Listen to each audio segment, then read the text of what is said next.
So ito po mga ka-GM, bali nag-pull down tayo ng makina dito sa Tianggan na car yan. Kung makikita po ninyo. Ito bali 50,000 km pala yung kanyang natatakbo. Ngayon ito yung kanyang makina. Gusto ko lang may share sa inyo, kaya like and share dito sa ating mga videos para magkaroon din ng idea yung iba mga ka-GM. Ito yung kanyang makina. Ito naman yung kanyang transmission, no. Ngayon tinanggal natin yan kasi nga ito kasi bali nagkaroon ng low engine power. Umaandar naman yung makina niya, ayos naman yung kanyang andar. Tapos ganun din sa pagtakbo, kaya lang mabagal siya.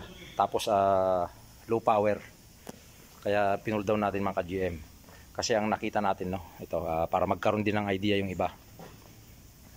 Yan, kung makita niyo yung kanyang transmission dito sa Tianggan na makina, no, sakyan. Itong kanyang transmission.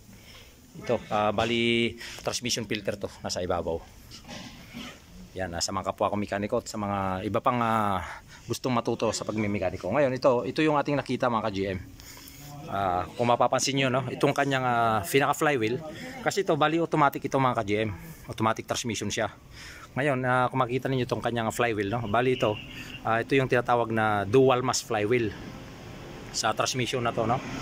Kung makikita natin ito yung naging problema niya kasi. Yan, no. Yan, no. Alugin natin, no. Malakas yung alug niya, no. Tapos ito malaki na rin yung kanyang play. Yan, no. So yan po yung naging problema nitong sakyan na ito, kaya nagkakaroon ng engine na low power. Wala siyang hatak. Yan, no. Laki ng flay niya. Tapos laki ng kalug niya. Yan, no. Masyadong malaki yung kalug niya. So pagka ganyan ang ano niya, yan, no. Magkakaroon siya ng kunting ingay. Tapos low power nga siya. So ayan po, sana nagkaroon kayo ng idea dito sa maiksi kong video na ito.